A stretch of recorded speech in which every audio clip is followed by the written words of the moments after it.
Hello, everybody, and welcome to the special post-game chat of Fracturing of Chicago. As Joe does a little dance, let's run around with everyone, starting with Z, and just kind of talk about the character or characters you've played in this 25 session chronicle. Go ahead, Z. Well, I started out as James Bax, the Gangrel. He was basically just the chaotic, stupid rogue archetype from D&D. I just did whatever I wanted because I didn't know what the fuck I was doing. I pushed down bookcases. I threw a Holocaust survivor out a window. The usual shit. and I'm kind of proud that when a person does a stupid act, they call it doing a James Bax now. So that's what I contributed. It's become a noun. It's become a noun within this group. It's amazing though. There were some really good I am moments actually proud of with that. James. Yes. Yeah. I know he was lost in Chinatown, and then I became Lou Pierce, the Exabot on the run, and I was trying to be more I don't know what the word is, restrained with him, and I think I succeeded. But for sure. That kind of led to me being more quiet than I wanted to be. But I guess I just am quiet, so I couldn't really help it all the time. I definitely think you succeeded in creating a good contrast between these two characters. Lou Pierce felt so different to James Bax. James Bax, his first action was reaction, whereas Lou was a lot more plotting and a lot more. He thought things out a bit more rather than just punching the top in the face. Yeah. I also think that Lou had a lot more depth of character than James did, which makes sense. James was kind had to, like you said. James is kind of an idiot, so he's kind of shallow. But Lou had more pain, trauma, growth kind of thing, and so I felt like he had more depth as a character. And I think they were both amazing characters. That's a testament to your ability, Z, because you are more quiet, and Lou as a character was more quiet, but you were still able to sort of bring that character out. And obviously, we've played that game for however many sessions together, and I know who Lou Pierce is. It's not kind of he's kind of the quiet guy. I don't really get it. No. Anyone who watched this knows who Lou Pierce is. I hope so, because I'm just trying. I'm not the greatest role player. I understand it, but it was fun. Cool. So we'll jump into a little bit more of the specifics later on when we kind of just free flow and talk about what's happened with everyone. But we'll go with Kieran now, jumping in midway through the game. Talk to us a little bit about Jack Cannon Davis. Well, it was really fun to go from watching you guys play and being I've got to have, and I kind of talked about this in the pre-show before the last session, but going from it's Saturday, Anarchs of Chicago's on, Emma, what are we doing today? Do I have to sort things out so that I have access to Twitch so I can watch this, to sending Chris a message and being hey, I could do a guest session in this, to that guest session turned out to be the rest of the Chronicle. Jack was the original concept that I had for Jack was just to have kind of a serial killer who lives out in the woods and just kind of murders people. And then it sort of turned into looking at, because obviously I'm not super deep in VTM lore, to looking into different aspects of VTM lore and being okay, the Sabbat seem really interesting, and running it by Chris and being okay, could I be a former Sabbat, or maybe someone who still is in the Sabbat, or that sort of thing going on there, and just sort of figuring out who Jack is and how just despicably awful a person he is as I continue to play. It's a lot of fun. And I think especially sort of towards the very end of that last session, we started to see some hints of just how bad a guy he is. And Because I remember when you originally, when we were coming up with the character, you'd sent me 3 ideas, I think. Yeah, I think so. And we were making Z's second character at the same time. So as I was kind of nudging him towards the La Sombra, Exabat, I was like, yes, go with this Exabat idea, because it can create a cool little dynamic between the 2 different sides of someone trying to get away from it and somebody who is trying to keep that true hidden. believer. Yeah, true believer, yeah. Which definitely created some cool dynamics with the story. Rachel, talk to us a little bit about your character. I was playing Elise Varil, the Toreador, and I mean, this was my first time playing a like TTRPG like this. I mean, I've been obsessed with Vampire the Masquerade and World of Darkness since I was in like middle school, high school, but I had never gotten the opportunity to like play the TTRPG with anybody. So I really had no idea what I was doing. So I basically picked my character, Elise, the Toreador, based off of like as close to being me as possible, but still kind of being like the worst parts of me. So she's kind of a control freak. She's kind of, you know, she's got a really difficult background. So like we have some things in common there. But I wanted to play a character that didn't need too much acting from me because I didn't know what I was doing. And so that's kind of why I picked her. But I feel like her character really, I don't know, kind of showed the struggles that I'm having in my own life currently of like dealing with my own like trauma background of being like too cold, being too isolated, being, you know, overly friendly, overly helpful. Like this like swinging back and forth was kind of projecting on, I was like using her to kind of deal with it in some ways. So yeah, it was a lot of fun, and I'm really excited to play another VTM TTRPG because now I have a better idea of like what I can do and like how to make characters. So I have ideas for next games, but I'm also really excited to play Elise again with Jack in, I hope, what's going to be called The Rose and the Dragon. Yes. Because that's going to be amazing. I still, like, there's nothing down on paper. We could go either way here. Elise could lose her humanity. Jack could gain his humanity. Regain his humanity. I know. So, like, there's, like, a really exciting path there that we just don't really know where it's going to go. And so, like, I'm excited to do that as well. Absolutely. But yeah, I just, it was a lot of fun. I learned a lot about myself. I learned a lot about the game. I had a great time with everybody here. But yeah. Next up, Joe, tell us a little bit about your CIA man.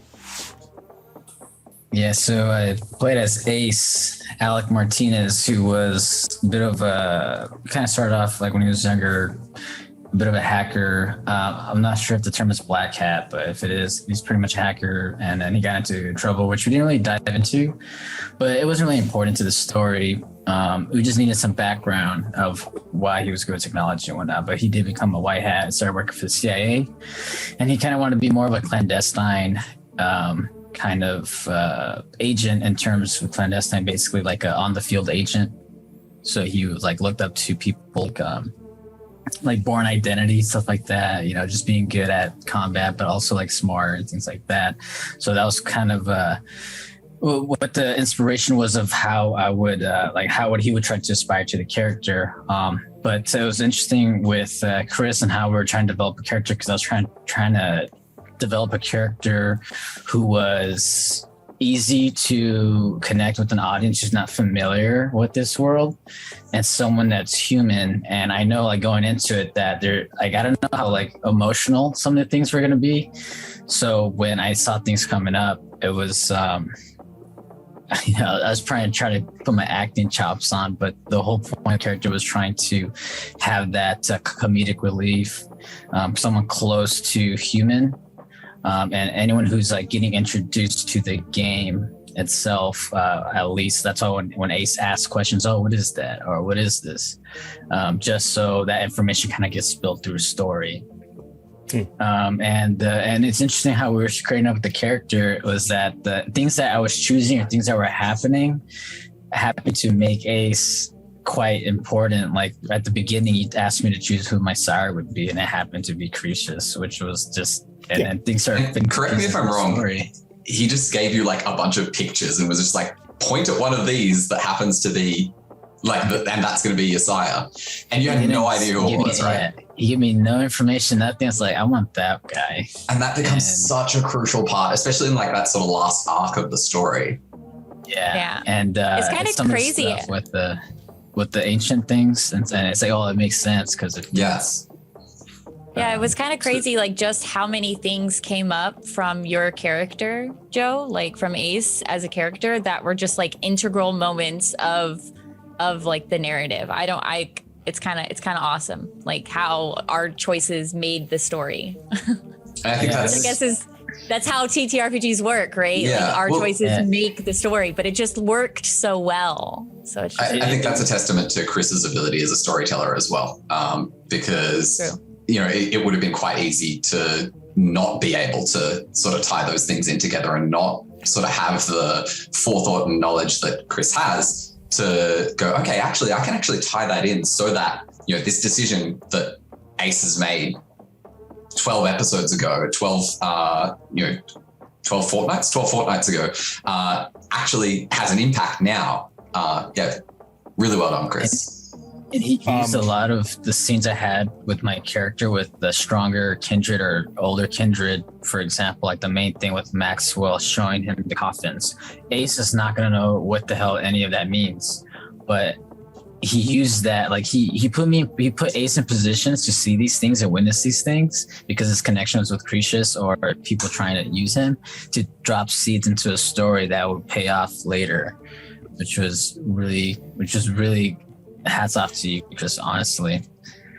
Thank you. But before we get too much into the weeds of all that, we need to go through Aaron.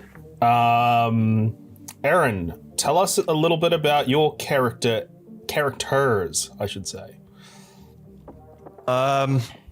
So I started as a Malkavian called Anthony O'Sullivan, who is largely called T or Tony for a long time. And I sort of grew out of that sort of phase as I became in character more friendly with the other characters in the game. But he originally started as T, in the same sort of vein as Ace. He was pretty new to being a kindred. He was only a kindred for I think 2 years, if we go by that sort of timeline. And the idea behind him was that he was taken by someone who specifically chose him and taught him about Camarilla etiquette, which is ironically pretty stupid. Going into a game called Anarchs of Chicago, I chose to make a Camarilla character. But fuck it worked. He was taught how to be a good Camarilla boy, essentially, and that caused a lot of good sort of story points, and he was then sort of forced into the role of being a mentor for another person, and that sort of taught him a lot of things about himself, at which point he perished, unfortunately. And then I moved into a character called Julie Lafille, a French sort of older character. I wanted to be after T's death, I wanted to be more well versed in kindred life. In a sense, I wanted to be an adept, not a newbie, and I felt like Julie fit that sort of theme very, very, very well. And he was also in a sort of Anarch / Unbound vein of character where he didn't want to be associated with anyone, but people came to him because he was good at what he does. It's essentially how I wanted him to be built. I think I'll just start off with the death of T, because the death of T was something that Aaron and I had planned a long time before it happened. Like, we'd talked about it, we had meticulously planned how that would happen, and I will bring up one of my regrets, and one of my regrets was having Julie come in so late, because I felt like we didn't get enough time with Julie. We didn't get to see Julie enough. But that's how I feel about that. Everyone else here might feel differently, but that's where my mind is at with that, because that is one of the probably the biggest regret I would have with this whole chronicle is how little time we had with Julie. I definitely think we could have for sure had some more time with Julie, but the time that he was there were definitely some interesting dynamics. I know that Jack and Julie had some interesting scenes together, and sort of managed to, I guess, straddle that line of they obviously have very different outlooks on the world and very different ways of seeing the world and approaching different situations and challenges.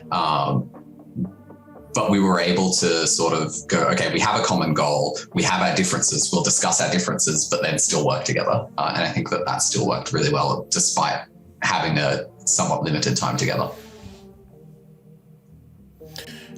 Yeah, for sure. I definitely thought the scenes with Julie, especially like the one where he was constantly trying to figure Jack out. You two had a really good dynamic with that, and I also really loved in the last session the scene between Julie and Ace, and then subsequently after that Julie and Jack and Elise, and sort of the contrast of that, and it really helped highlight the character. It's just a shame that it had to happen like at the very last episode that we were starting to solidify some of that. And also the other one is Julie and Lou. They literally maybe said a handful of words to each other. So we never got to see. He came in, he was like seen as a threat almost. So it was hard for me as Lou to really want to engage with him. It was like just some guys telling me what to do. I was just kind of resentful towards him, so I just kind of let him be. Yeah, I think that was also a challenging role for Aaron to take on. Was literally kind of like an intruder.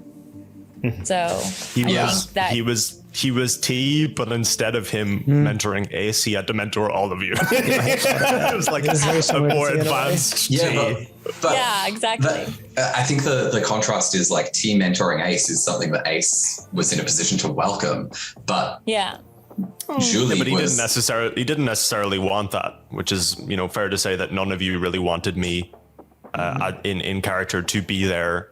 For reasons to look after you, essentially. Having him sort of inflicted on the coterie almost by Ballard and sort of forced in there, and it was definitely interesting to, because I remember being like, oh, is this Ballard's opinion? Are you representing Ballard? And sort of really pushing that early on. And I think it sort of became clear, hang on, maybe he's not as direct a representative of Ballard as he's coming across. And I think that would have been something like the coterie sort of gradually finding out more about Julie's relationship with Ballard would have been, like, if we'd had more time, would have been something that would have been fun to explore. Yeah, No, go ahead. I can say it after. I really wish we had had more time with Julie, because I do feel like we were still some of us in particular, were still adjusting to him being in that position of authority over us. And I really wish we could have gotten more time with him so that we could have maybe grown. Like maybe he could have had a better like, what is the word I'm looking for? He could have changed Elise and Jack. Yeah, a better influence. He could have changed Elise and Jack to go towards the more humanity path if I think we had had more time, maybe. Yeah. Just to expand on that is partly my fault. Chris wanted to, I think it was immediately after Elysium you wanted to introduce me, but I said no. I wanted his entrance to be more meaningful in a sense than him just showing up. and that was like me sort of vetoing his entrance being earlier by a few sessions. I think I've gaslit myself into believing it was my decision, because this whole, like, I believed it was my decision to not have you. That sounds like right Chris. away. That sounds like a Chris thing to do, honestly. I delayed Julie's entrance by about, I think, 3 sessions or something. I wanted him to be introduced on my birthday. I missed that session. I wanted him to be introduced the session after, but I decided against it because Joe hadn't read T's letter. And so I purposely waited until he had read the letter to be like, this is why Julie shows up. Because I specifically didn't want the sort of introduction of Julie to be a thing, you all to get used to me as a person at playing Julie, and then for T to be brought back up out of nowhere. It didn't make sense in my head. Yeah, no, that makes sense. Yeah. So I decided it's best to leave it until after that, and that ended up being like 3 or 4 sessions or something like that. So it was purposely kind of my fault. I still remember just being in disbelief and just being like, no, like I'm gonna go rescue him. Like, what do you mean last thoughts? Yeah, you should have warned me. I just love how perfectly Aaron and I played you all like fiddles, where you did exactly what we wanted you, because I remember, Aaron, you remember how stressed we were about what if they don't do this? What if they don't do this certain thing, which means that this other thing can't happen? And it just all, you all just did exactly what we needed you to do. No, I remember that session. You shoehorned me, and I was visibly, as Rachel, getting angry because I was like, this feels so unfair, because I didn't know that there had to be a certain outcome until it happened. So now looking back, I'm like, oh, okay, yeah, I get now why I had to he had to kind of, railroad me in a certain direction. And he had to put you in danger so that Jack would come to rescue you.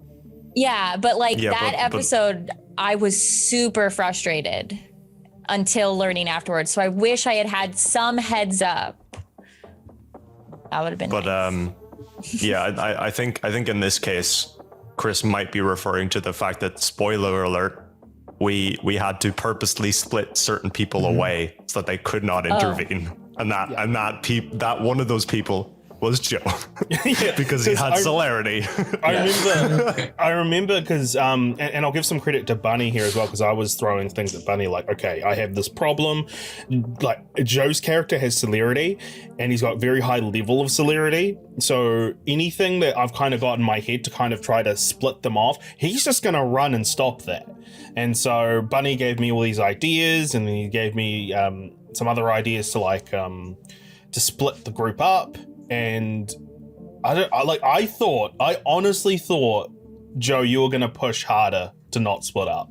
You brought up about how it's a bad idea, and then you left it at that. And that almost became a better thing, because it became a moment of you resenting the others because they made that decision and you didn't step up to but it's so funny, because he should have resented T, because it was T ultimately took control of that choice. Yeah, but how often you guys remember, he was super rational about stuff like that. No, but here's the thing. The surviving friend isn't going to be resentful of the dead friend in that situation. They're going to resent the people who didn't save him. That makes way more sense. Yeah. So even though it was T's idea to split up initially, and he made the call, and we've followed through saying that makes sense.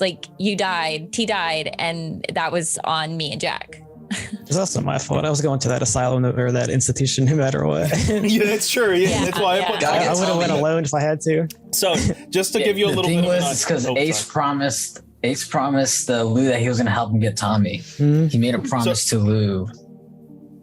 Just to give you a bit of an idea of my planning of that. So I was like, all right, I'm going to put Tommy in this asylum, which means that Lou is definitely going.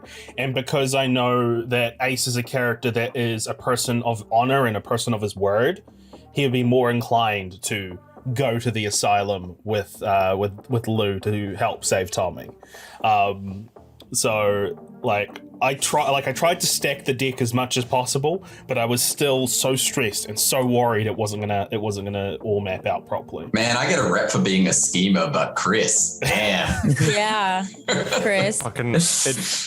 It also nearly went horribly wrong, if I recall.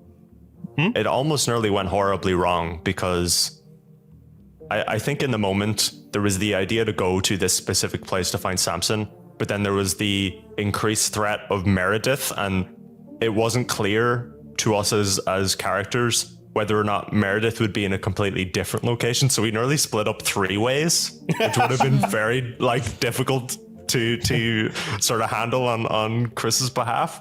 But I think in that moment, I think I sort of clocked in my head that it was probably Chris probably didn't plan to try and split people up 3 ways. So I was like, oh, she's gonna be here. We should go here.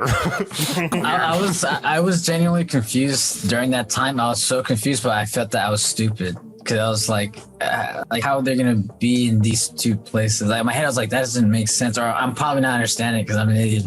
But I was so confused during that time. It's like, why would they not be in multiple different places? Why these 2 It's specific because spots? Meredith was taking a train. That's why. That's literally it.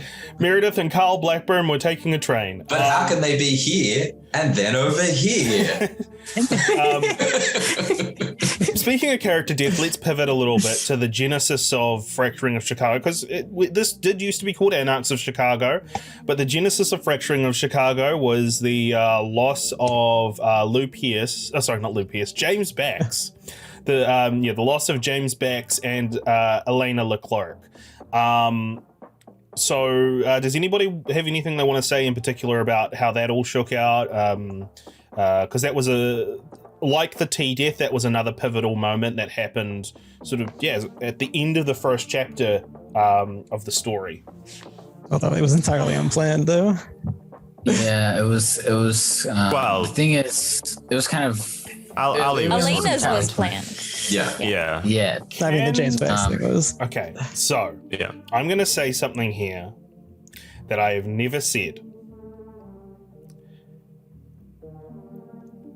I didn't plan for James's death, but I had a moment that was going to happen that I specifically wrote, if this causes his death, then we will run with it.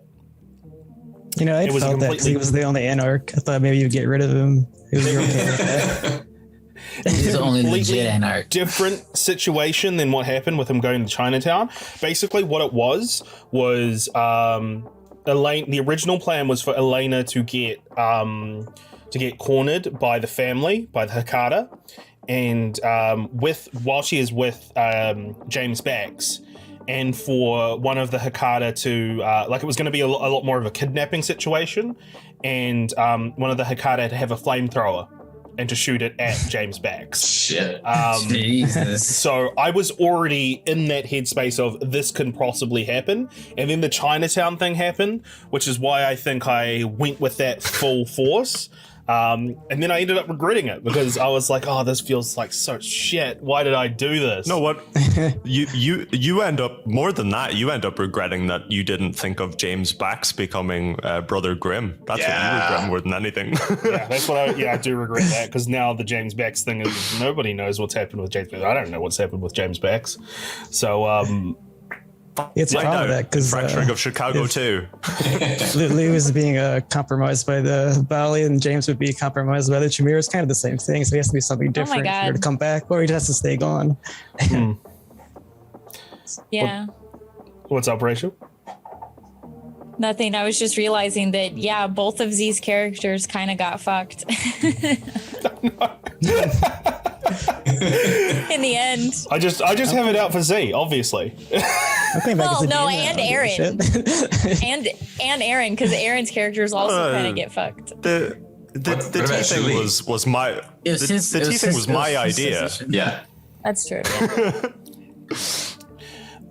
But yeah, no, so I mean, just so we can pull the curtain back a little bit, the reason I made the decision about the Lou Pierce thing, Z, you had mentioned about how you wanted to kind of step back from a long form chronicle. It's too long. Yeah, it's too much. Yeah, and I completely understand that, and that's why I made the decision for that. But also I liked how I left the door open for Lou Pierce to come back a lot more than I did with James Bax, where Lou Pierce, he can come back as a Bali demon, kindred. That would be fun. No, it wouldn't. Yeah. Fun for Z. Yeah, it'd be fun for Z. Fun for It's not going to be fun Yeah. for Jack. Jesus. It'll be fun for Z. That's what I meant. Oh, he's With telling demon them that he powers. took those sarcophagus right away. He might still Knows your have names, a wraith knows your inside of him faces. as well. So we'll see. Oh, actually, that on that note, what would have happened, Chris, if Lou went through the blood portal with T as a wraith? So, Does that count as one person or two people? Oh, it counts as one person. Okay, all right. Okay. Yeah, I thought you were I'm asking dead. what would have happened in terms of- I'm not a like- person. I didn't know if it counted as souls. Yeah. You know, there's So- two souls. My plan was always for Lou to be the one that was left behind, but if something had happened or if the characters had decided that it was going to be any of the other characters, it pretty much would have been the same thing. Like, it would have been your character was out for the rest of the session until the very end, and that's what, like, it would have just been swapped over to somebody else. Yeah. Yeah, So I was they'd become a prepared Bali for that. instead. Yeah, I was prepared for that for sure. Yeah, anything else anybody wants to talk about from the Chronicle as a whole, from the series as a whole? Any kind of moments, thoughts that sing out to you as either your favorite, something you want to talk about? So this is the part of the discussion was just general. Free flow, let's go.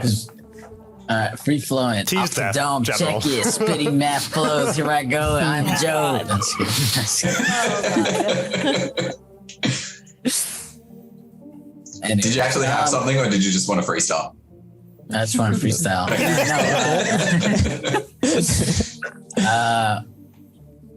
With the way you've kind of set the story up for Ace was really interesting because I saw similarities to video games and to Bloodlines as well. I felt like the way Ace character was played was that it could have been like, you know, obviously if it was written cohesively and whatnot, not saying what you did, but like more clean and more of a direction. Like my character could easily been a protagonist, like create a character protagonist in a video game. Because you put them in a position and like how anybody would play as a kindred, usually they'll try to play them as a good guy or something. And they're kind of witnessing all these things, like they're just entering a world and like a lot of shit is happening. And then you have these quests you got to do. But the character you have is the chosen one. But like the chosen one is because essentially he's like sixth generation and all these other things are happening. So I was seeing similarities to like, Bethesda style of like with their Elder Scrolls game and some Bloodline stuff. So I think that ties in really well with one of the themes that Chris has sort of mentioned in these chats that we've had of that sort of degradation versus redemption and the choices that Ace could make. And he had those options of, well, do I go down this degenerate path? Do I lose my humanity for the sake of power? And, you know, you had that taste of that with the Diablerie. And then on the other side, we sort of also see that reflected in Elise, going from this person who, you know, has this strong sense of justice. She wants to be able to do good in the world. She wants to create a space where kindred can be safe, to, hey, Humanity 3 gang, let's go. It's okay. Like the reason why I kept like going low humanity is because I didn't think that a lot of the things I were doing were bad, like inside of the framework of the game. Because again, I was new to playing tabletop games. Like I didn't think torture would give stains. I didn't, you know, I didn't know that in video games, like you torture will give stains. in video games, you torture and you don't get nothing bad happens to you as a main character. So like that was why I was like, okay, this seems like a thing that I would do to get information. That's not true. Come on. Definitely, if there's like True. good character, bad character, you've got a meter on the screen. Yeah. Like if you're like doing torture, like you're going towards the evil side. or karma down, or a Mass Dark side Effect points gained. It's You know? Renegade is the torture option. yeah, It's not like Paragon. Just walk up to an NPC in Skyrim and just stab him and go, I did nothing wrong. Let's remember the first session that Elise was part of, where she literally ripped off a person's head.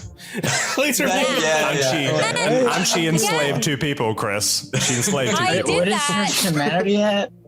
I did that because in her mindset, drug addicts were the bottom of the barrel. They deserved to die. You went and That created is people and literally accepted her. That was literally how I thought she was operating. That's what I love about the irony. Lawful evil. Yeah. That's what I love about the irony of Elise is she has these strong morals, especially because of the background of like, you know, addicts. And then she ended up creating these two addicts.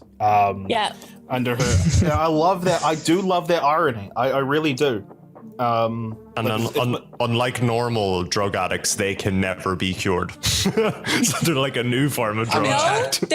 Chad's been technically, and so is Jazz because she's been turned. Yeah, Jazz been cured. They've both been cured. Yeah, just put her soul in damnation. That's it. You know? Yeah, it's fine. I actually have a question about that. Is Jazz's addiction cured through embracing? No. She'll still, well, she won't be as addicted. Like, it won't be a sort of lifelong obsession anymore because, you know, she's going to be alive. Well, her life has ended. She's dead. Yeah. So well, blood should be her new addiction, right? Just blood in general. No, I mean the lingering. Kindred? She'll probably still be addicted to your lingering kiss, but it won't be as bad as it was. She won't have the like, you're my best friend type mentality anymore, will she? That sort of comes with lingering kiss where it's like, she'll be the best thing ever. Yeah, she's blood bonded because she's my child. So she's still addicted to me. So I think I had a point, but it's gone from my head now. I'm sorry. I'm sorry. Okay. I just wanted to ask about that lingering kiss thing because I asked her in the session, but obviously we couldn't talk about it because we were role playing. The Voldery. And then I forgot about it. I wanted to bring up the Voldery. Wait. I just have one more thing about that. See, I still don't understand a lot of things. Like lingering kiss, I didn't realize that was a permanent thing. Like I figured it was the same as any other thing, like after a scene or after a month or something, it goes away. So like, again, a lot of the choices that Elise made was because Rachel didn't understand the ramifications of these things. The word is lingering. Yeah, but lingering doesn't mean forever. That was my point. It doesn't mean it's not forever either. Well, I'm just gonna check if Rachel read it. I'm just gonna jump in right now, I don't remember what it says. I haven't read it. Like if you asked me exactly what it says, I wouldn't be able to tell you. But I definitely heightened a lot of this stuff to better suit the themes and the sort of the irony in Elise's character. I definitely heightened a lot of that, and that was just from a storytelling point of view of wanting to highlight that certain aspect, and sort of show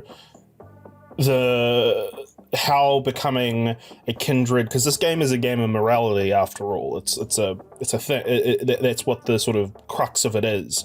And I wanted to highlight I hadn't that. noticed. I know, right? That was about having cool powers. Yeah, it's all about having cool powers and having cool adventures. Not at all. Nope, that's not this game. No, it's not this game, not any game I run. So I think one thing that I would have liked to have seen explored more, and I don't know how we could have, would have been the relationship between Lou and Elise, because we did have that flashback with them, but I think because of the Voldery, and going back to your point, it was destroyed by the Voldery. Yeah, it was kind of destroyed by that Voldery, and that was the proper birth of Fracturing of Chicago. I think that I just want to talk a little bit about that and why I brought it up. That was very similar to what Rachel was saying. She didn't really understand the ramifications of lingering kiss. I didn't understand how controversial the Voldery would be. I just kind of thought, it's kind of a Sabati thing, and it helps get rid of blood bonds. So let's throw that out there. That's how I looked at it too. And then as soon why as is everyone so mad? As soon as everyone got mad, I'm like, oh, I've done something big here. So let's have fun. For Lou, with that it. was like his Vietnam flashback version. Yeah. You're missing the second part of the Vauldery here, which is to clear all bonds and then be bonded to the Pact Priest. That's the idea of the Vauldery. I mean, is it bonded to the Pact Priest or is it bonded to each other? It's bonded to the Pact Priest. Okay. Yeah. But like also bonded to each other, but the strongest bond will be to the You'd Pact be bonded Priest. to each other, but yeah. Okay. But then who would be the priest in that situation? Jack. Probably Jack. Jack. Jack. Yeah, it would have been That Jack. was an accident, no? But I did love that scene when like Lou came in and like Elise was like going through that paranoia and she's like, we're gonna drink each other's blood, and then Lou goes, the fuck we do, and then, Yeah. and then Kieran come in and like, he's gaslighting you. Oh, fucking hell. I What is he thoroughly hiding? enjoyed my Grima worm tongue moment. I hated that scene because I didn't know what to do with that, like with paranoia. I don't experience paranoia, so I'm like, how do I? I think you don't played know it really what to well. do. Yeah, you played it really well. Yeah. hard. We had two It was bouts really of hard. paranoia in that session where there was that paranoia. There was also the other paranoia of Ace's of T. paranoia. Well, I don't think was Ace. It was Ace and T. We were both paranoid of each other. Oh, that was Yeah, like fucking a hilarious. We're There were paranoid, three. but we're. How do I know you're you? Those more- How do I know Can I'm you hear what cold? I'm saying? Can you hear what I'm saying? Yes. Yeah, try this new technology. Put some tinfoil hat on. No, I think during that They had session tinfoil hats on. Yeah. there were 4 instances of paranoia, but you decided not to go with the 4th one because we had already had 3. Is what I think actually happened that session, and you like went with something else. Because like we had so many, like, what was it, like those are like critical failures or something, right? Like or bestial critical failures or critical. Messy crits. Yeah, messy critical. Like you just kept giving us paranoia, and I was like, okay, please no, it's going bad. I did also like, I think we had a moment, it was had not the session we just played, but the one before, or maybe the one before that, where Jack and Lou had just sort of like cooperated on something. And I was like, I'll test the waters. And I'll be like, oh, those shadow things are pretty cool. Maybe you could teach me that. And then Z's just like, I will absolutely not teach you that. Yeah. I was like, okay, yeah. I'm trying to join the camera early here. I don't need to teach it to me to fucking shadow powers. I thought in the moment that it would have been very typical for Jack to sort of like one-liner retort, be like, I could take it from you. I could take it. See, I could take your power. That's too direct. That's too direct for Jack. He's more manipulative. He's more cunning than that. It would have been funny though. Yeah. It would have been a good line. Actually, one thing I want to bring up, because it's a plot line that has been left, Sweetie Pepper. Oh, Sweetie yeah. Pepper got swept right under the rug very quickly. Okay, I thought he was going to be the main antagonist. So did I. And then Chris He was just a Chris surface realized level we villain. almost killed him on his first encounter with us. That was it, basically. You should have let us. Oh, I need to face them with harder enemies here. Let's up the ante a little bit. Yeah, let's test the water a little bit with the Second Inquisition. All right, let's test the water with the Sabbat. All right, let's go Portia. Second Inquisition. Fucking Oh my Portia. God, Portia. Oh, she's so scary. She is so scary, Chris. What are the odds though that Ace resisted Portia right after like he gets his new powers? Like how big of a head Ace got after that? Like Chris gave you additional dice too. Like he wanted you to Yeah, he resist wanted Portia. He was like pushing for that to happen. I was, but also he could have easily have rolled really terrible. Yeah. The dice. mean, are yeah, I terrible. A know. million dice. Yeah. I know, but it was just like, why did you have to do that? Why did you have to put Portia on the Ace? I mean, to be fair, like, I still gave him that buff right until the very end. Like, the idea was that because of the deal he had made with the blood, he had an extra resistance to Portia mentally. So right at the end, when Portia was wiping your memories, doing like the sort of majesty stuff, he still had the extra dice. So, and it basically did not help whatsoever. Yeah, no, she got 15. I don't think he had 15 die. I'm looking forward to like the year 2300 when Ace is powerful enough to maybe resistant. He's, what was it like? You need more time to mature to be a rival for me. VTM the future, cyberpunk VTM.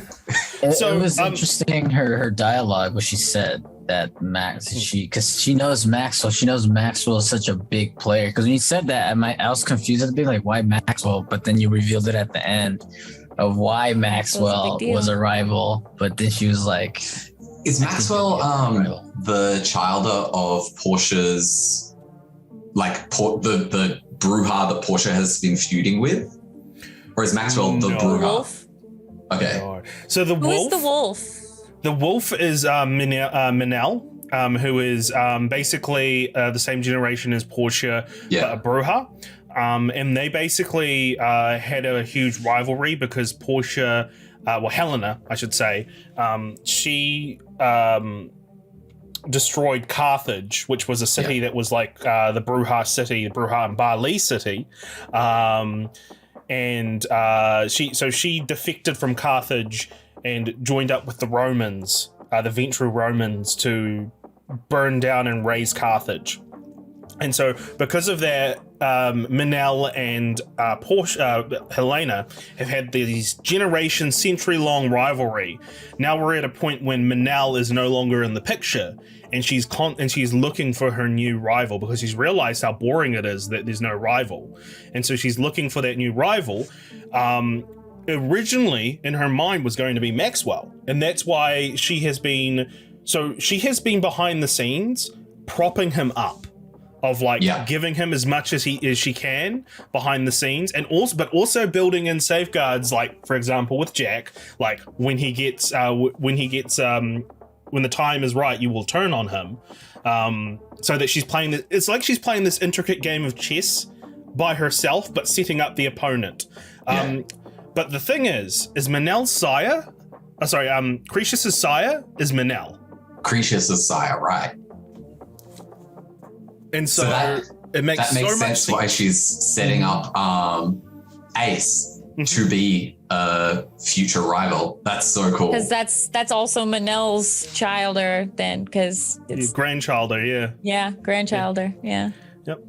But the other cool little wrinkle, and we'll talk about some of these weird coincidences. So Joe had talked about it before, where it was like the fact that Cretius was his sire was a complete it wasn't something that we'd planned. I just showed him pictures. I can tell you those pictures now because I've got them up. One of them was Olaf, the One-Eyed King. The other one was another character, Dr. Mortius, that never showed up. And the third one was Cretius, and he picked Cretius. But the weird coincidences about it were Cretius embraced Ace the night that Cretius's other child had died, Damien. Damien's history was he was a caitiff without knowing who his sire was for a while, and he was mentored by a Malkavian. And then that Malkavian died. Oh my god. Wow. And it's just like literally history repeating itself. Yeah.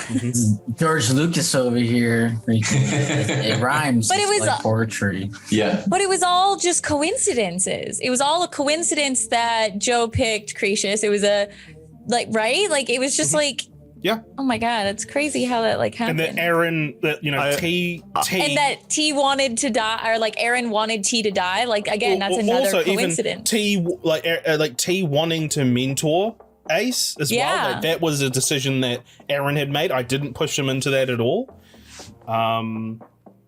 Crazy. Yeah, it was coincidences. I believe Chris subconsciously came up with this huge scheme and he didn't realize it. That's what I believe. That's what I choose to believe. The cobweb was speaking through Chris. It's possible. I mean, that's another thing. The amount of times and the amount of moments that you guys say, "Oh, that was cool. That was a callback." A lot of it is coincidence. A lot of it was coincidence, to be honest. But yeah, is there anything else we want to talk about? Any other moments? Any other things that happened in the story? I mean, I'll come back to you once I've rewatched everything. I'm gonna make a list. Our favorite parts of the show, I guess. Yeah. Parts of the series would be a good one. Yeah, let's okay, so there's sort of two things left that I want to go over. One is any questions for me. The second one is maybe going through our roses, thorns, and buds of from the whole thing. Which one do we want to tackle first? Questions or I have one immediate question for you. Yeah, sure. How dare you? Be more specific. How dare you? God. Are you saying how dare you question. to everyone here? My question is to you, Kieran and Joe, because fucking specifically, I loved all my interactions with you three. But everyone, yes. How dare you? How dare you? Okay. All right. Sorry, Rachel, you were saying something. I forgot. It's fine. It probably wasn't important. How dare you forget? How dare you? How dare you? So nobody's got any questions? Any lingering questions about where things have been left off? I do. I have a quick. We'll start with Kieran. You go. Then we'll go. Yeah. Okay. Cool. When you first introduced Samson, was he on his own, or were there the Seven Flames from the beginning? He was on his own. Yeah, okay, cool. I felt like that was the case, and then it just sort of developed into, oh shit, it's not a lone Sabbat.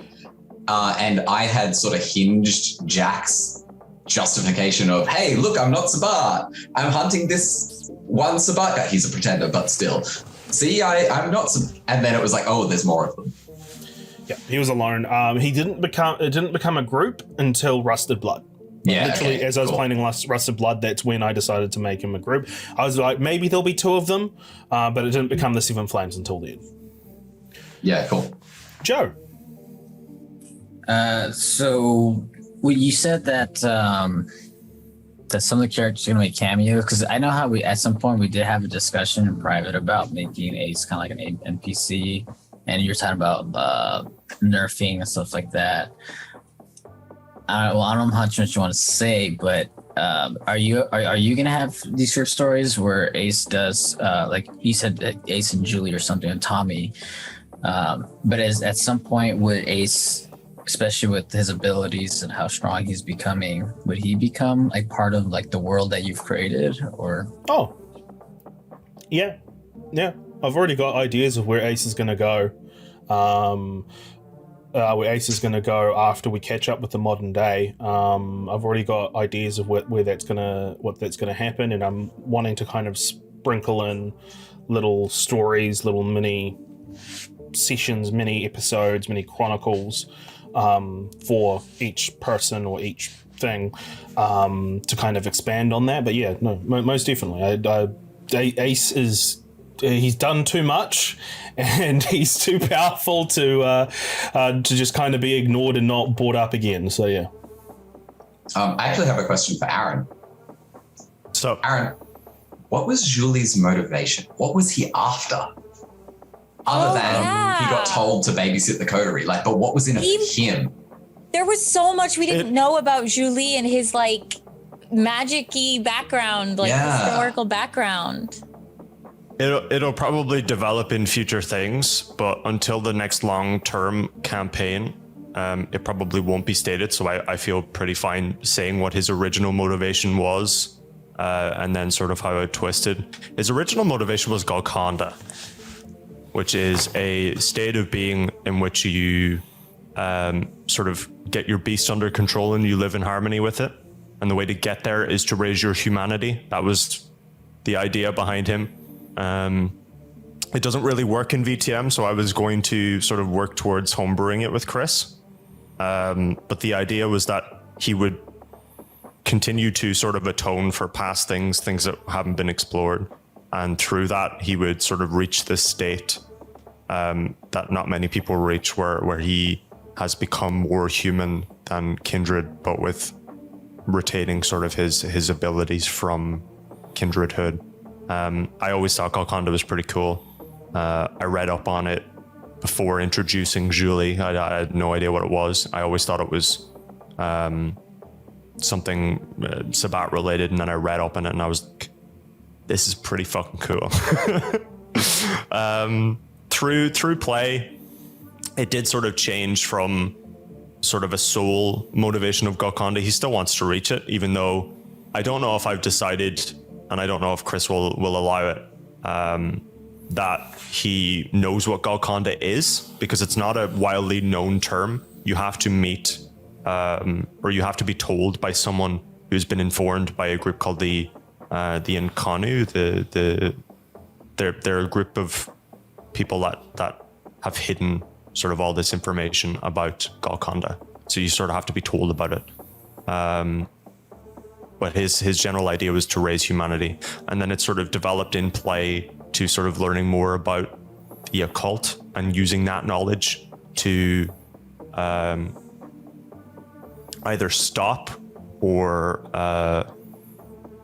help people sort of heal from becoming embraced. That was the sort of idea behind the Lamp of Constantine, which I sort of, again, homebrewed. It's a real thing, but that's definitely not how it works. Where his idea would be that he would go around, and this is his actual, sort of use for this artifact. He would go around, he would find people who did not want to be like us, and he would heal them, would be the idea. Aww. And so he would stop further people from sort of falling to our curse. I'm pretty sure, Kieran, you mentioned to me either at the end of a session or in private that would he be trying to use that on himself, or trying to use that on like an old antediluvian, so that he could sort of diablerize them?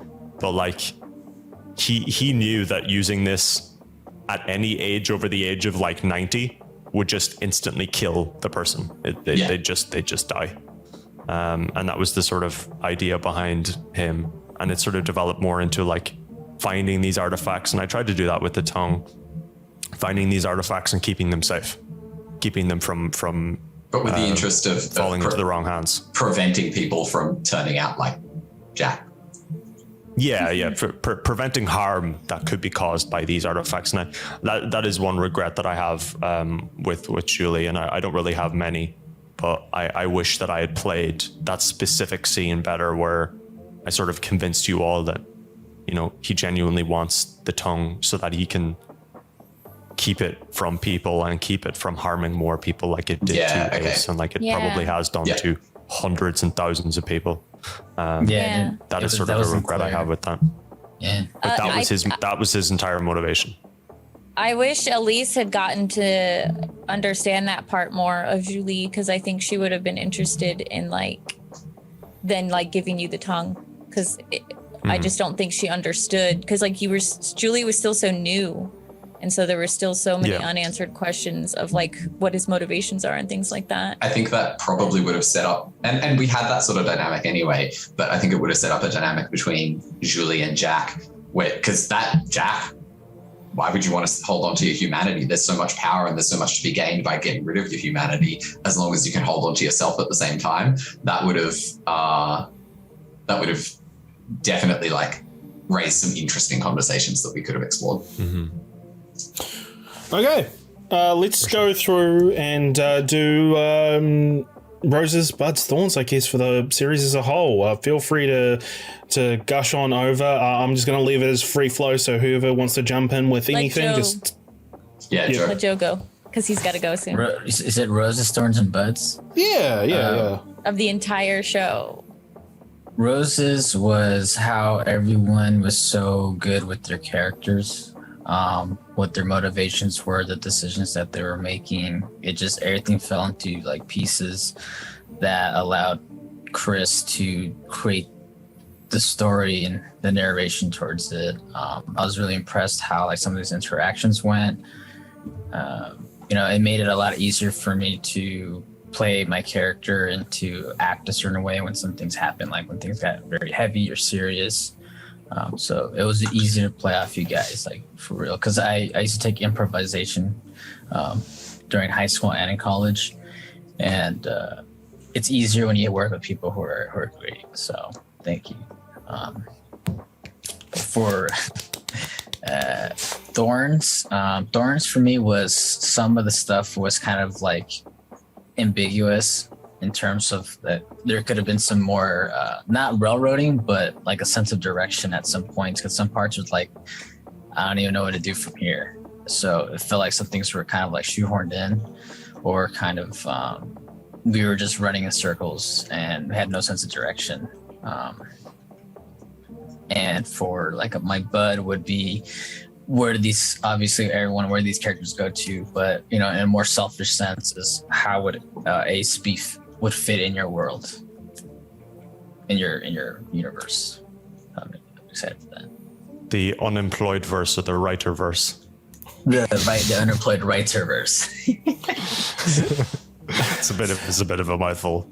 Yeah, a little bit of a mouthful. All right. Well, I mean, if you've got a dip, Joe, do you have any final words you want to say before we close it off? And don't forget to tell us where we can find you. I'm gonna say thank you, everyone, for being dedicated to this. Taking some time out of your busy lives, busy schedules to make this work and make this happen. Everyone's so cooperative and willing to make all of this work. And, a lot of kudos. I know, Chris, you kind of have an imposter syndrome, but you did a wonderful, fantastic job with this, especially when a lot of things were on the fly. Stop fucking shaking your head, Con. Yeah, stop it. Yeah. It was, and I, in a more personal matter, I was going through a lot in the last, before this year. And some of you know some of the private details. So I was really thankful for the opportunity to be part of this. So thank you guys so much. Thank you, Joe. I think I speak for everyone when I say that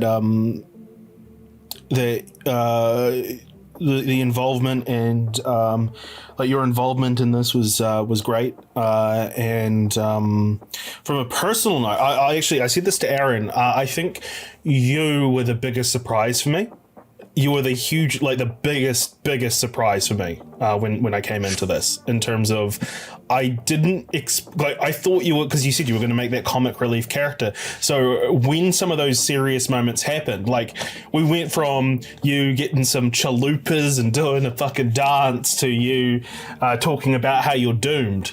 And like just the sort of pathos, tears over tea. Oh my god. Oh yeah. Even in that last session with like Tommy and talking about Lou, like I was just like, wow, So kudos to you. Thank you so much for being involved. And we'll definitely see you more in the future, either as Ace or as someone else, or Thank you. Don't forget Richter Bane. Richter Bane with his crap accent. All right. Well, you guys can find me at twitch.tv/JoJotaro. And I would like to, is this going to be uploaded, right? Yeah, this will be uploaded. Yeah. All right, sweet. I want to see everyone's response. That's well, sorry, I gotta go. Cut it short, but thanks, guys. See you guys next time. Bye, Joe. Bye, Kindred. So now we've come back with being Joeless, sadly. But Z, I believe you had a question. Go ahead. Yeah, so much of Lou's story was running from the Sabbat. Was there any plans for his pack to find him in Chicago? Or is it just too much going on? So there was a note that I had made fairly early on when we had made Lou and Jack, and it was called the Sabbat Inquisition. And the idea of the Sabbat Inquisition was, because they're a thing from the older editions, is that their whole point is that they find people from the Sabbat that have strayed from the path. And so the idea was that it was going to be your pack coming after you and also Jack. Wow, that would have been really fun. cool.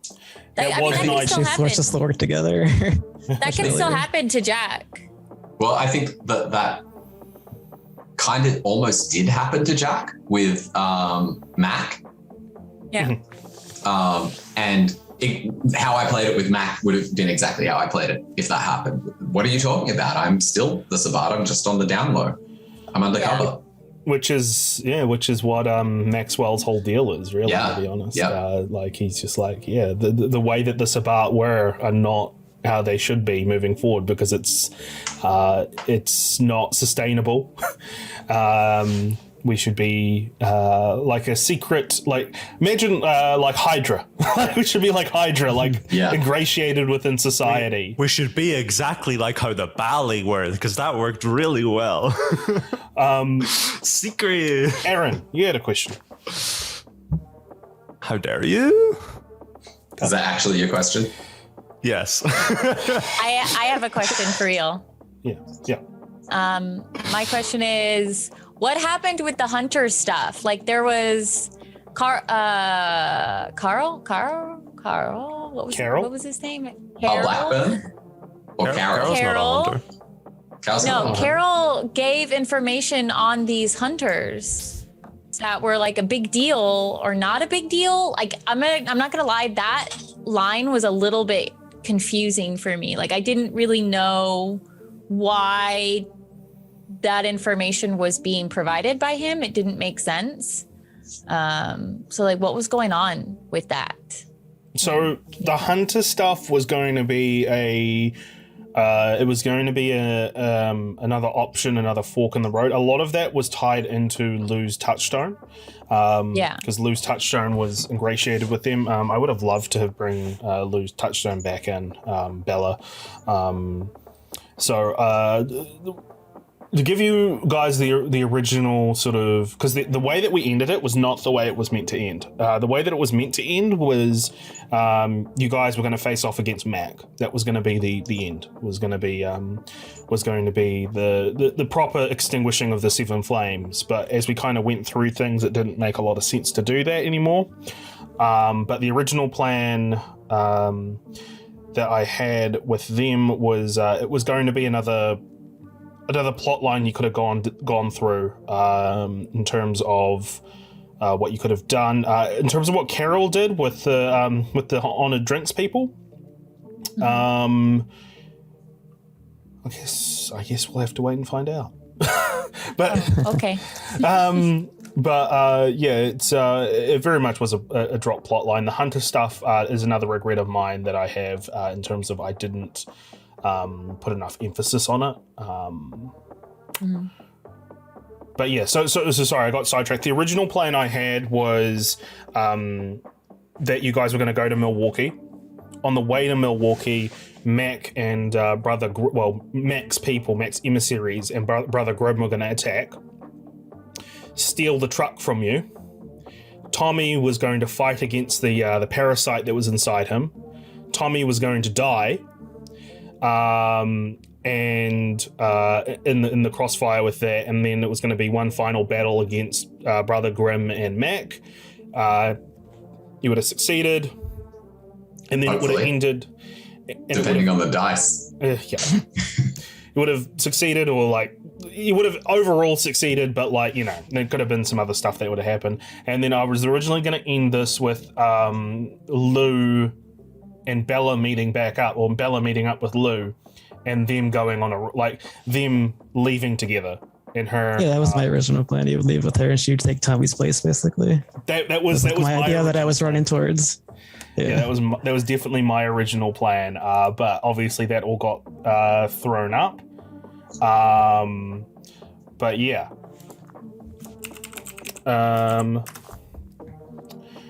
Any other questions that we have? Any other thoughts?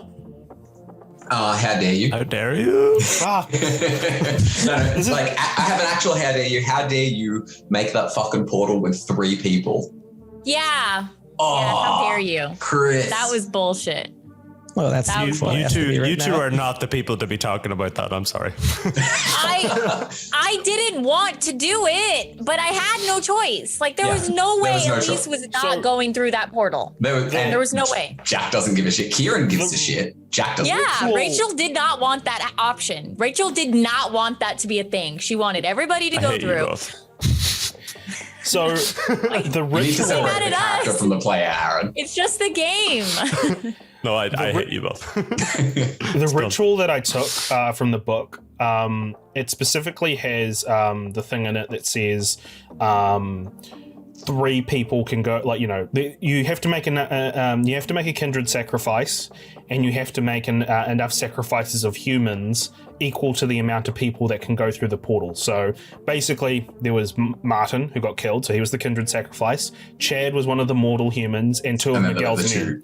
So I'd already kind of set up that only 3 could go through. And so when we got up to the session planning, I was like, okay, how can I... Miguel earlier, before we went through.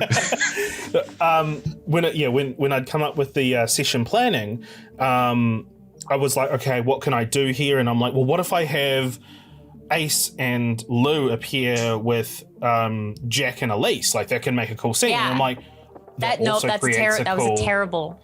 That also creates a cool conflict of like only 3 can make it back. It was really good. I hated that conflict. I loved and hated it. No, I hated it. I hated being put in that position. I don't want to be in that position. I thought you killed me. I didn't expect the Bali thing. I was like, okay, I'm dead. Well, now you're like a weird sort of Middle-earth grave walker / demon worshiper. That's right. That's cool. what I was going to... with this series, because this series, as I've said, it was always meant to be a side thing. It was never meant to be the main thing. But I laid so much groundwork for the overall plots that I have for this world in this series. And I don't know if you all realize it or not, but all of your characters are integral to a lot of the things that are going on in the macro scale of the story that's happening. That's going to continue to happen. I don't know the macro scale of everything that's happening.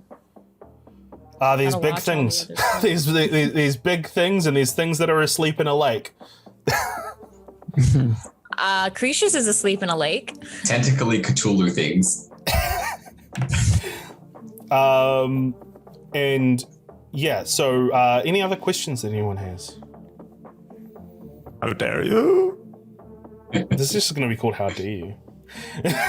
Post-game recap, How Dare You? How dare you? That should be the name of it. You gotta change the capitalization of the U and then put a bunch of U's, so like capital, lowercase, uppercase. Make it italicize it. Seriously though, any other questions? Any lingering things from any plot points or any? Okay, so at the very beginning with Lou, when he was being chased by a car going into Chicago, and they shot at the car, was that Sabat or? That was the Romero twins. And they were working with Sweetie Pepper, and they were just kind of fodder that I had. They weren't Sabat. They were not Sabat. Okay. And the Romero twins obviously ended up being captured by the Second Inquisition, and you got to see one of them and what happened with that one. Yeah, that was cool. Oh, one other thing that never happened on camera but happened was with Ace telling Cretius about Sister Riley and the medical center. They have taken Sister Riley from the medical center, and yeah, and so that whole Cretius thing where it was like he raided a medical center, that was that, right? Yeah. Because there was an underground, because that was another thing that was going to happen if you guys had decided to go down that path. I had mapped out a whole scene of you going to this medical center and finding this underground Second Inquisition lab where you were going to find Sister Riley, and you were going to discover how they were making these kindred. These kindred. I mean, I can tell you right now, what it was thin blood alchemy, and they had taken the ashes of Samson from the railroad track and had used that to create a facsimile of tabula rasa. Yeah, right. Which is why I said it's very similar to tabula rasa, because they had manufactured a sort of thin blood alchemy version of it. Yeah. Speaking of tabula rasa, I definitely think Jack would have tabula rasa that his blood bag kindred. He would have like given him a new face, tabula rasa him, and just left it. Yeah. Oh, yeah. That's something that we probably could have covered at the final one. So there's just a dude that has no memory of. Just keep it for the episodes, guys. Keep it for the episodes. No, that's cool because that has another character now that can walk around and be played by somebody, and the whole deal is they don't remember who they were. They just woke up in a forest. How would Jack have cleaned up his flesh room? Like he would have wanted to minimize the amount of evidence that Azamishi was living there. We just burn it down. Yeah, I guess move that guy. That's what you do. Maybe move the Bloodbag Kindred into his second cave that he'd started building, and then just burn down the flesh room. Wouldn't that just cook the flesh room? So it would just be cooked meat room? Yeah, but it also collapse any sort of supports that it has. So it's an underground flesh room that's just going to fertilize the gross. forest. It grows like strange plants or something. Yeah. Anything else you want to ask about either the series or plot, like dropped plot points? Are we going to continue Roses, Thorns, and Buds? Well, that's what I was going to do. Oh, okay. If there's no more questions, it's basically if you want to ask anything about my process, anything about anything that you thought might have been dropped, any sort of lingering questions of something that I can hopefully explain. Would have been great live, because then you could have gotten chat to ask questions. Would have been if people were around. So it's the problem. Yeah. Okay, cool. We'll go into Roses, Thorns, Buds. As I said, it's going to be a free flow thing. I'm not going to call anyone out specifically. Just throw out whatever you want and just say what it is before you throw it out. For those that don't know, I probably should have explained this before, Joe. Roses, Thorns, and Buds are basically a rose is something you really like. A thorn is something that you wish could have been done a little better, or something that you weren't 100% happy with. And buds are things that you're looking forward to blossoming. So let's do that. Who wants to jump in? I'll jump in. I think my rose is going to be very similar to Joe's one from earlier, in that I just loved how everyone developed their characters throughout the game, and how we got to know them more and see the growth of those characters and how they changed or didn't change or considered changing and then decided not to. But that also tied in with Chris, how you made those character moments influence the world. And it just felt really satisfying that it felt like those sort of personal decisions that each of our characters made had a real impact beyond just the play of the characters themselves. In terms of thorns, sort of overarching thorns, there were some things where we had longer breaks between sessions, and so I'd forgotten things that had happened in a previous session, or something was from several sessions ago, and it was I think I was planning something along those lines. So that's one thorn for me, and the other one was obviously we had a major reveal that Jack was Elisa's uncle. And that was something that was only sort of decided on very recently. That wasn't something that had sort of been in the background throughout the entire chronicle. But I don't think I would have played too differently if I had known from the very start that Jack was Elisa's uncle. But I definitely would have sprinkled little bits in here and there, hinting towards it. And that would be absent because it didn't exist earlier. But it would have been really cool if that had existed earlier, if I'd been able to do that. In terms of buds, I mean, I think probably everyone's going to be very similar of where do these characters go next? What happens from here? What happens in other chronicles? What impacts does the events of Anarchs and Fracturing have on your other games? We're good. On the other games in the UnemployedWriter cinematic universe. That's too long. the Uku. We'll just call it the Sussy verse. The Sussyverse, yeah. That's The what. Suku. The Suku. Yeah, and then also obviously specifically because I play Jack, Jack's my character, I'm super excited for The Rose and the Dragon. Mm-hmm. Yeah. I guess I'll go next. I think my rose of the entire session, I mean, just how everything lined up so well based off of a lot of coincidences. So I guess it's really like just how good our storyteller was at making these coincidences more prevalent and integral to the story, like recognizing them and then weaving them in so that they were like stronger. I just think a lot of that was made the storytelling like a lot better. And I just, everything just felt like it was all so intentional, but a lot of it wasn't. And I think that was really great.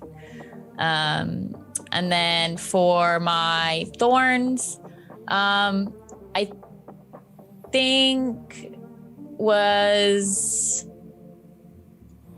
think it's more of just like a me thing. Like I didn't know what I was doing in this game because this was my first tabletop game.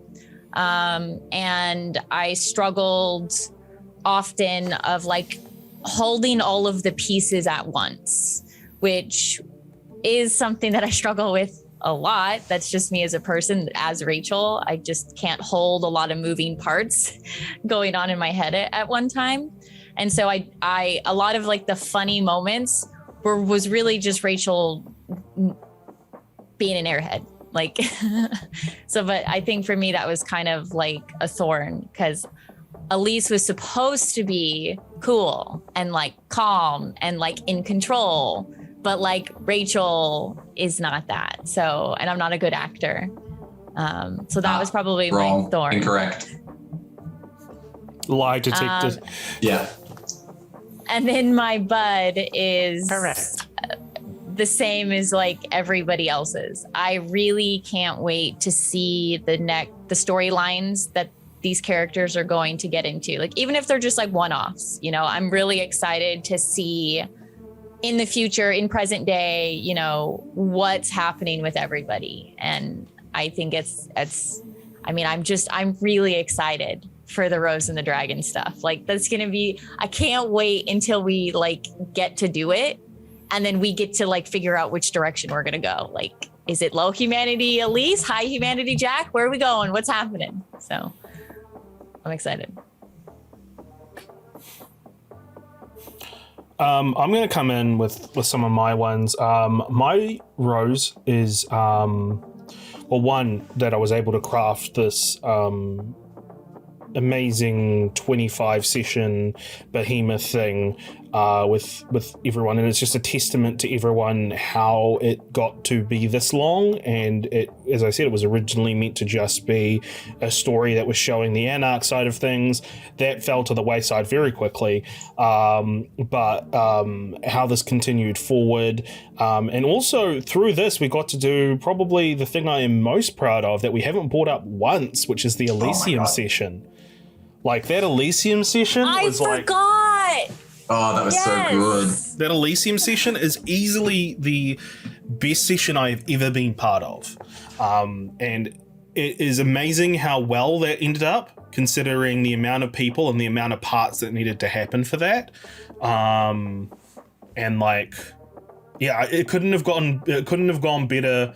It literally, that's the best it could have ever gotten. Like, you know, like, there's no way I think we could have improved that session. I can't believe none of us have mentioned that. We all just kind of like blanked on that. But yes, that was also amazing. Like, how smoothly it ran, having, was it 10 or 11 people total, including you, Chris? I think 10. Yeah, just wild how well it ran and how smoothly it ran, and how, I'm just so in awe of all of the guests that we had for that. Just, oh my God, yeah. Jumped straight into their characters and were just so fantastic at playing them. Oh, just so good. The acting ability of our guests just made my jaw drop. I was like, wow, you guys are amazing. You're welcome. like, you know, be it from Annabelle stirring the pot to Sierra trying to convince Lou of, you know, that you need to survive in these nights, and, you know, you need to be willing to make sacrifices to survive, to Rosa as, you know, as the general. Oh my God. Rosa is the general, and Jack's turn there from, you know, being, okay, I'm gonna back up Elise the whole time, to, hey, like, and this is one of those things where I think, like, I would have played very close to the same if I'd known that Elise was Jack's niece. But going from that, hey, you're in charge, I'll follow your lead, I'll support you, to, hey, like, you know your place, like, I'm your uncle, and you gotta respect authority here, sort of figure. That was so much fun, and just, playing with Phoebe was just incredible. I loved it. Sorry, I just want to go through them all. To Khalid, who gave the coterie a very stern talking to in regards to the use of technology, which was very fun. To Horatio Ballard's deal making in a bathroom with a dead body next to him.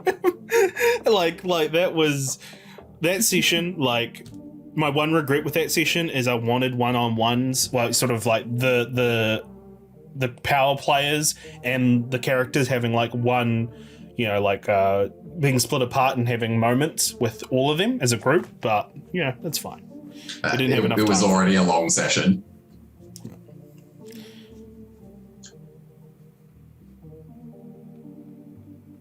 Who's jumping in with the next ones?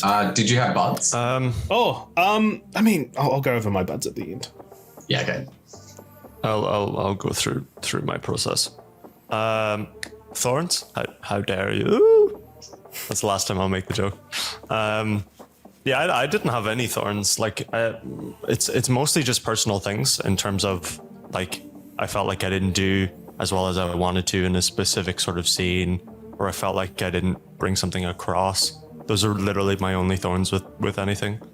In terms of roses, I mean, there's so much to choose from. I think, honestly, in terms of what I appreciate the most is, number one, Chris's encouragement in roleplay scenes. Like, he's been nothing but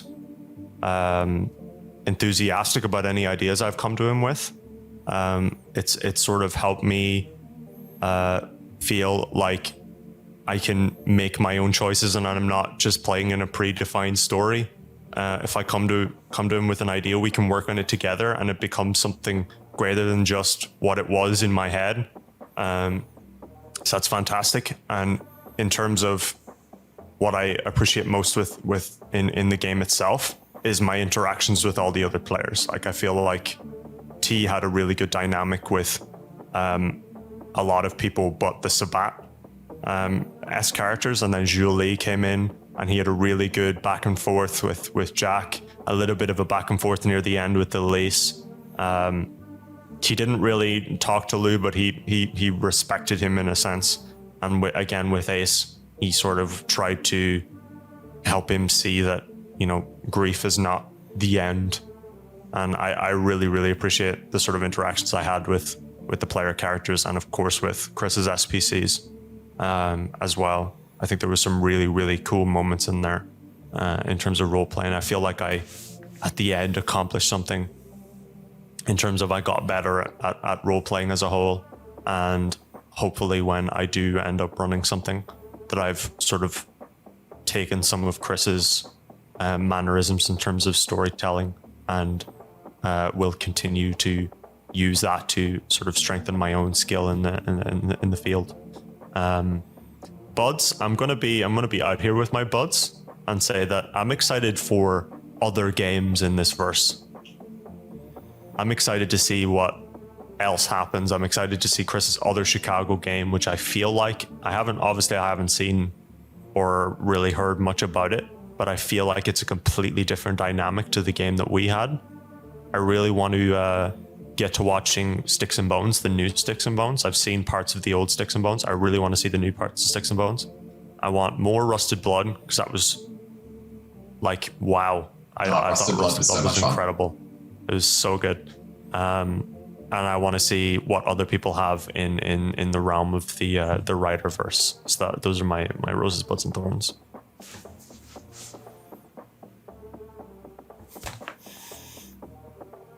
All right. Well, for my Thorns, my number one is easy, and it's no one's fault, but it's Elena leaving the game. That really sucked. That's why I didn't really care so much when I saw what you were doing with James. I was like, okay, just kill me then. So otherwise, I would have protested.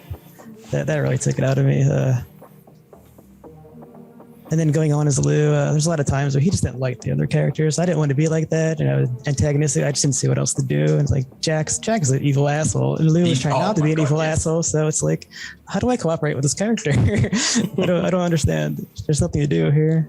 And obviously the Vaulderie, that if I had known the Vaulderie thing was going to be so long lasting, like when Elise came to talk to Lou, I would have probably just accepted it and went along.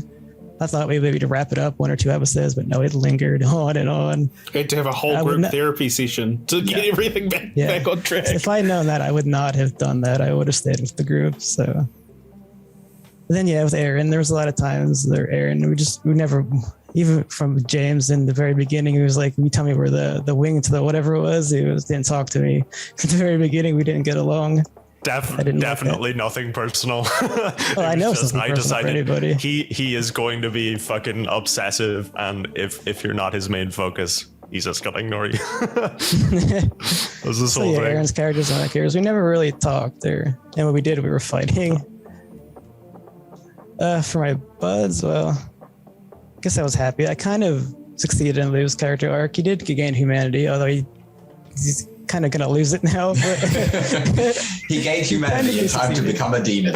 Yeah, like everything he's done to become more human. He's kind of done it by losing a human. I don't know. What can Bali be like? Have high humanity or no? Is it? Yeah, it depends on how I'm gonna play him. If he has to be evil, I'll do it. But if he can be compromised and trying to undermine them, that's with literal demons. I'm gonna say no. Do they have to because look at the situation that he's in. Each one is an individual. So it's like it can be a case of and I've always viewed it as Lou, if he was to eat the heart in the well, it was not out of a case of wanting to join the Bali. It was the case of wanting to survive. And I think you can easily play that of he's in this situation this again. It's about 2.0 basically. Yeah. But worse. Now he's not some college student that was pulled out. He knows the drill now. It's gonna be a little different. Yeah. The only difference is he can't not commune with demons. That is just part of being Bali. It's gonna be interesting to see how I play. It depends on how Crystal do what I can do, what I can't do. Good. The thing with the Bali is they don't commune with demons as such. They siphon their powers. So they you just don't use your power. Well, no, that's what I was thinking. You would. Yeah. Also, Z, you bring up Elena. That actually, we probably should have brought up Elena and Ellie a bit more. But she had some really, I really enjoyed a lot of moments. When Ace brought up a card, the sort of tracking card. Oh yeah. And he's like, "Can I eat it?" But it was and also I really liked the dynamic. I think it was starting to build with Elena and Elise as well, because it was kind of like James, Elena, Elise. It was those three always pushing the plot forward, while Ace and T were off doing their own thing. To be fair, Ace had a lot of adjustment because he was so new. So he had a lot. I think it was hard for him to push the plot forward right at the beginning of being turned. He really needed to kind of have support. And that's what T was doing, was giving him that support to be able to push the plot forward. Yeah, but what I was trying to say is I really appreciated the dynamic that was starting to build there. It really helped sort of solidify that first little bit of the first chapter, I guess, of the story. But yeah, is that everyone done? Has everyone gone through? Did you say your roses, Z? Like what your favorite moments were? Obviously all the mayhem I did with James and oh my gosh! Sometimes it makes me laugh. Yeah. Punch a cop in the face. Doing a James Backs. Yeah, that was the whole thing. I was like, I'm just gonna punch him in the face. I don't even know why I said it. Let's just do it. It just came out. I remember, like, I was watching that. I had the session up on TV when I was watching that, and when you said that, I was like, "What? Like, the idea was, you just punched a fucking cop?" He was a thief, obviously, so he hated cops. So that was where the idea came from. I just took it a little too far. Yeah. Right in the middle of the police station in front of other cops. But yeah, so with my buds, I'm going to use this to tease some stuff that's in the future. So, what's coming up? I feel like this is an appropriate moment to announce some of this stuff. We have the aforementioned Sticks and Bones. That is currently being recorded and done. So that should all sort of start to come out soonish. We'll see how long it takes. But Sticks and Bones, Eclipse of Chicago, the other Chicago game, The Rose and the Dragon, and finally, Tainted Blood, Rusted Blood 2.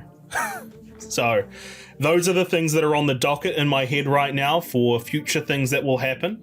Either with Tainted Blood, that's going to be a one shot. Rose and the Dragon, that's going to be a shorter thing. Eclipse of Chicago is going to be the next big thing. It's probably going to be run for around about the same amount of sessions as Fracturing of Chicago. And then once Eclipse of Chicago is done, we will figure out where things are and go to the modern day. So, don't forget my thing. Yeah. Well, that's up to you. That's up to you to say. You have to say it. I mean, it's your thing. It's part of the upper thing. I will be running a Hunter the Reckoning game. So everything we've done up to date has been VTM, and we are moving into. I wanted to move into Hunter as part of someone else's game, but they ended up not being able to. So I took that sort of motivation to push into me running one. And so we're going to be looking at the Hunter's perspective of all the shit that's happening in Chicago and how they deal with supernatural entities. So that should be fun. It'll be my first DMing experience. Hopefully a good one. You do great. Thank you. I have the utmost faith. But with that, I guess while we're talking about upcoming stuff, I have some time off work coming up that I'm planning to use to put the finishing touches on the Dungeons and Dragons games that I'm planning on running, as well as I have a Star Wars horror-themed one-shot in the works. So the Dungeons and Dragons ones will probably both be relatively short, sort of short-running campaigns. Shadow of Lassana is going to be horror-esque, and the other one, MS Paintgens and Dragons, is going to be a bit sillier and me drawing things on MS Paint rather than having minis or having something in Roll20. So looking forward to doing some of that stuff on RPN as well. So plenty of things coming on RolePlayeNights in the near future. We're expanding. There's going to be more things, and probably even more things of whatever comes across anybody's whims that they want to do. Also, obviously, the minisodes and epilogues that I want to do. I haven't quite solidified that. I'm just going to have a break after Fracturing of Chicago. I think we all need a break. Yeah, but I am definitely looking forward to some of the future stuff that is down the line. So, say goodbye for the final time. How dare you? You said you were going to do it the last time. That, yeah, as a question, that's a goodbye. Z, go ahead. Technicalities. I UnemployedWriter. I stream on Twitch. You can find me there if you wish. And how dare you if you don't? There. Wow, you got like 5 extra words out of Z, Aaron. Well done. Yeah, good job. Thank you. It's taken a long time, but we finally got here. I am Kieran, aka Caravan0. Stream on twitch.tv/Caravan0, generally on Mondays and Fridays. It has been my absolute pleasure playing Jack Cannon Davis. And I am Rachel at SweetBee on pretty much all social media. I don't stream right now. I don't know when I'm going to be streaming, but I did fix my computer, I think. So just follow me and you'll know what's going on.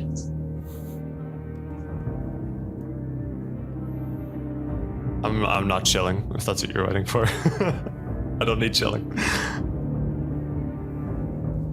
You gotta say farewell though. It's fine. You gotta say goodbye.